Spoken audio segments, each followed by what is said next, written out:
My favorite thing about Temple Bethel is the family aspect. At the end of the services when we just get to eat and relax and chat. Seeing my friends because I grew up with all of them. My favorite thing is the youth group activities. And we get to have lots of fun.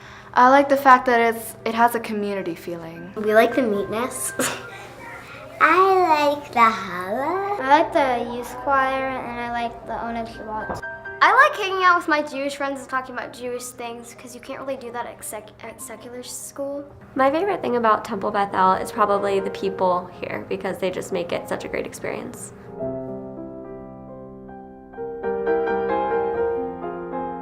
Shalom.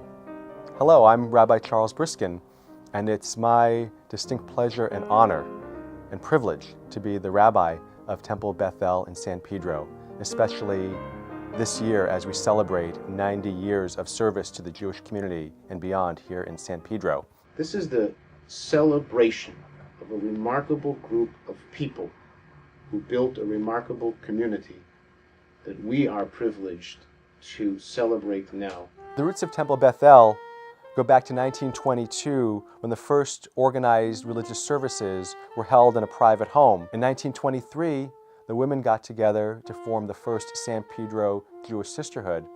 And just 5 years later, in 1928, they raised the funds to purchase our very first Torah scroll.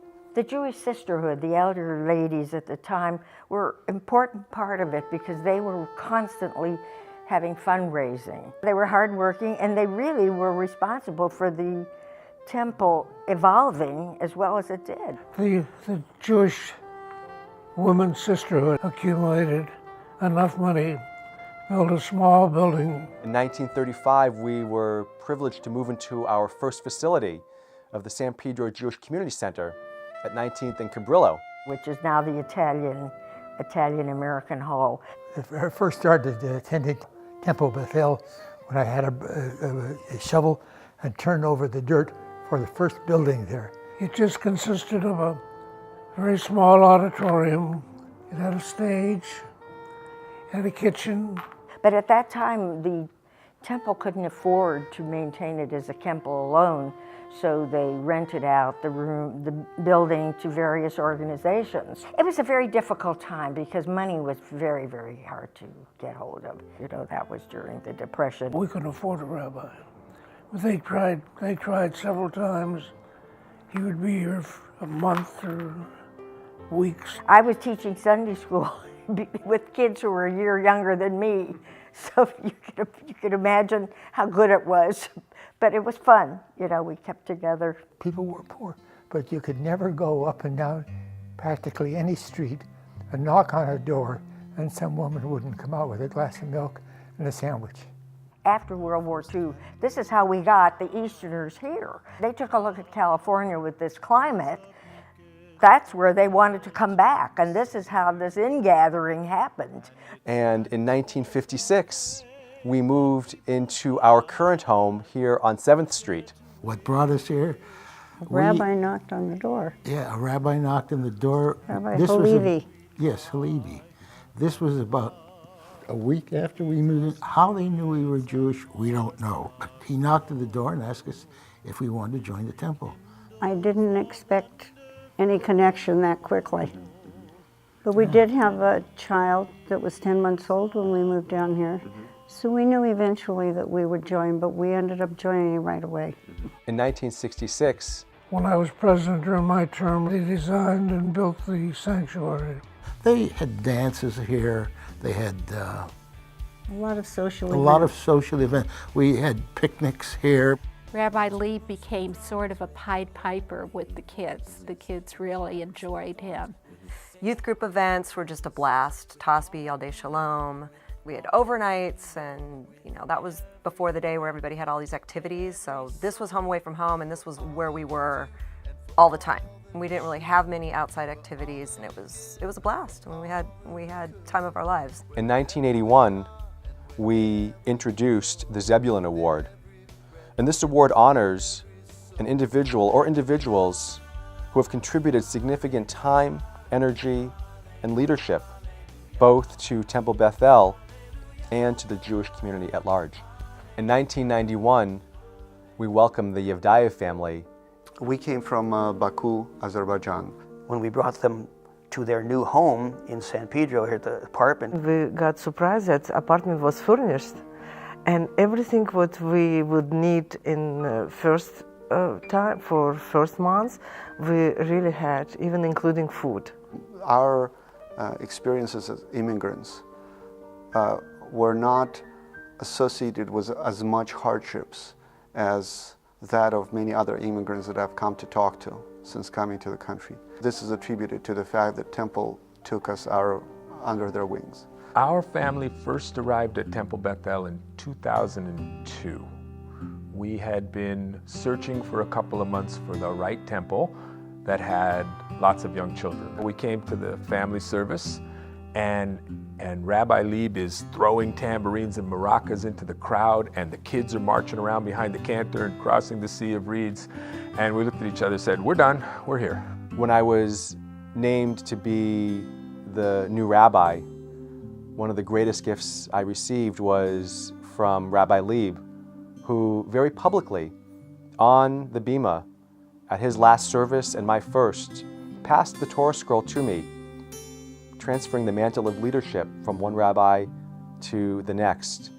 And that act of generosity really set the tone for what I've been able to offer and contribute to this community since then. As an adult, raising my kids here and having them come to Torah school, it's wonderful. It is my third year being a madracha, and I have been with Lisa in the preschool room. I get to know the young children and I get to help them learn Judaism. There's been a culture of education from the youngest children to the most senior adults. The children enjoy Hebrew studies and Judaic studies, take their informal education into youth groups. I think that what we are building with Yaldei Shalom, our 6th and 7th grade youth group, with Speedy, San Pedro Temple Youth, our 9th through 12th grade youth groups. These are helping to provide opportunities for community building, social justice work with the youth members of our congregation. Our confirmation class went to DC with Rabbi to go to a seminar called Lita Ken. And that was a great experience, not only being in Washington, D.C., but meeting other teenagers going through confirmation from all over the United States. Was just an amazing experience. Our scholarships or camperships for our youth who ordinarily might not be able to afford to go away to a summer camp or maybe even an excursion, groups who go to Washington, D.C. for various activities. The youth choir has become an important, I think, an important part of Temple Beth El's culture. And every year, each and every year, I know many people look forward to the Hanukkah Latke dinners so that they can come and hear the kids sing. And our adults learn everything from basic Hebrew to chanting the liturgy of our service. I was married to a Catholic for 21 years, and my brother-in-law died young of cancer. And at his funeral, I began thinking, I love rituals, but these are not my rituals, and when I die one day, this isn't going to happen for me. And I was feeling a need to make a Jewish connection. Several years ago, an incident occurred where I was emotionally hurt, and I was kind of labeled in a very bad way being a dirty Jew. My house was damaged, there was some graffiti on there, and it identified me as a Jew. The irony for me is that I didn't identify myself as a Jew. To be accused of being a bad thing, a Jew, was pretty horrific. And I thought I would be okay with it. You know, that stuff is easily washed off the front of your house, etc. But my heart was broken. And I couldn't figure out why, since I had spent this life as a secular Jew. And I saw in the newspaper there were advertisements right around the High Holy Days, open houses, and one of the places was Temple Beth El here in San Pedro. I just fell in love with Temple Beth El. And I became passionate in terms of my learning about my faith, Judaism. So I began my journey, my study. I became bat mitzvah. We're the confirmation class of 1991. Grew up here at Temple Beth El together for many years. And now we're back, with our family. I think it was pretty clear to me once I had my own sons, that I wanted them to experience what I felt so lucky to be able to be a part of. Definitely the base of everything that now my family, wife, kids, and everything is built on as well. I hope that he finds friendships here that are so strong that they make him more interested in Judaism. It's, as a parent, that is incredibly exciting for me to see that happen. The temple welcomes our family equally. Each member of my family, whether we're adult, Jewish, non-Jewish, old, young, each person is given an opportunity to be a part of whatever activity is going on within the community. And I have been the best Jewish mom that I can be. I know that I'm not Jewish, but I feel that my children have had the experience of having them raised in a Jewish household, a Jewish home. And we've been involved in a very active Havurah, which I think is one of the best parts of Temple Beth El is the Havurah program. We got involved through the Half Pint Havurah. Had a great time with the cantor, making challah and all the other projects that they worked on. We have a wonderful Havurah with 9 families, and when the kids were little, we would all come to the youth choir dances and the picnics and all of the fun activities geared towards the little kids.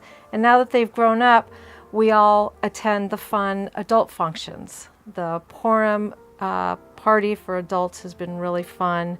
Cooking with the cantor. We've been able to innovate and create new opportunities. We have our summer Shabbat across the peninsula. The Rabbi David Lieb Endowment has helped to secure our future. With the next funds we raise, we can look at extraordinary programming to attract more members and to enrich the members we have. I think the endowment sets the stage for a future that is going to help us get through the next 90 years, not just this year, and not just as a testimony of our last 90 years. Someday, at the next significant anniversary of this congregation, the people who are the leaders of the community then are going to have their stories to tell. The people who are the leaders of the community now are going to have stories to tell about life at Temple Beth El and life in this Jewish community. Our ancestors teach us that the world stands upon 3 pillars: on Torah, Avodah, and Gimilut Chasadim, on learning and on prayer and on acts of loving kindness. These 3 values have been part of Temple Beth El since our humble beginnings in 1922 and 1923.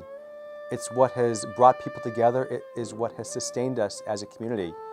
From the simple moments in people's lives when they've been there for one another, for creating places and opportunities to pray as a community, to celebrate with one another, to be with one another in times of joy and in times of sorrow. This has been a community that has educated and nurtured thousands upon thousands of Jewish souls. It has created multi-generational families who are still part of the fabric of our community. Learning, praying, doing. This is what has sustained our community for 90 years, and it's what will sustain us for 90 more years.